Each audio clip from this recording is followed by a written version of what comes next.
Mayor Sadiq Khan's approval ratings have slipped to a new low.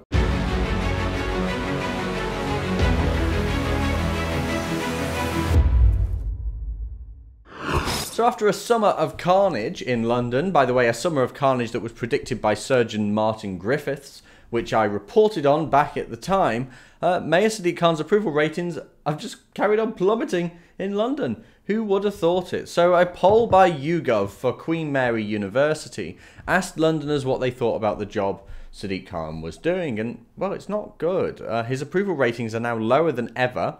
After 100 people have already fallen victim to murder in the city, knife crimes out of control, so's gun crime, and working class communities have been severely hit by gang violence.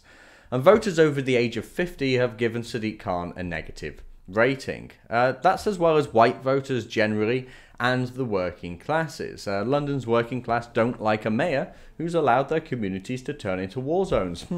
Funny that, isn't it? Who would have thought it? His support from the working class communities of London has gone from +5 to -7 throughout the summer. That's a huge change. And the poll also found that 44% of voters believe he's doing well. That's down 8 points since April 2018. Those who think he's doing a bad job have increased by 10 points since April, putting the figure at almost 40%. That's a lot of people. Professor Philip Cowley of Queen Mary University explained, in April 2018, Sadiq Khan was still ahead among those aged 50 to 64, working class Londoners, those living in outer London, and white voters. He's now behind among all these groups. When we first started polling, he was one of the most popular politicians in Britain. Such was his cross-party support. He even had net positive support from Conservative voters. Those days are long gone. Looks like the days of charming London's voters are over.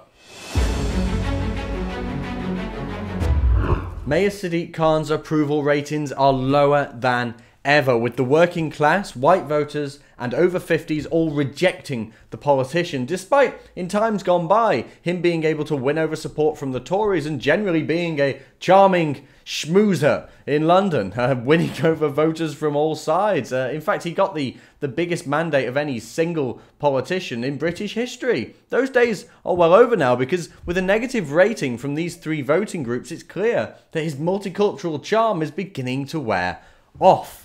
But do I think it means he's going to lose in the next election? No. So here's the thing, I'm not sure a Tory mayor will actually ever win London ever again. Even after a summer of total carnage, of 100+ murders, of stabbings and shootings galore, and gang violence out of control, and the police not being given the resources they need. Even after with all that, I mean, London's changed. It's a new place, and this is what happens when you transform a city and then tell them to vote for the people that transformed it in the promise of more transformation. If you change the population of a city, change the culture of a city, then the way they vote is going to change forever. Unless you reverse that, that's not going to change anytime soon, is it? So I don't think the Tories are ever going to win ever again, meaning Sadiq Khan could well win by default next time round. That's assuming he's the candidate again. Unless the polls get worse and worse and worse and it looks like he might not win, maybe Labour would change their mind then.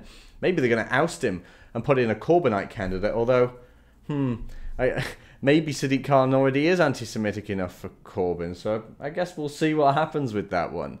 But Khan could personally have a hand, in my opinion, in criminal activity going on in London. I'm not saying he does, but if he did, I still think he could win. And I don't think he'd win because he's got huge levels of support. It's not just that, because it is true. Still, even a majority still think he's doing a good job. It's a smaller majority, but it's a majority nonetheless. But when you combine that with the fact that the Tories are so hated, and in a city with such changed demographics, such different demographics, they're never going to vote for the quote-unquote nasty party that doesn't like immigrants, which is what the Tories are always blamed as being. It's not true. Honestly, it looks like London's not going to change anytime soon. And despite these approval ratings showing Sadiq becoming less and less popular, I think the changing demographics have sealed the deal for Labour to control this city pretty much forever. Catch up with all the Rebel stories on our brand new app, which you can download now from the Google Play Store and the Apple App Store.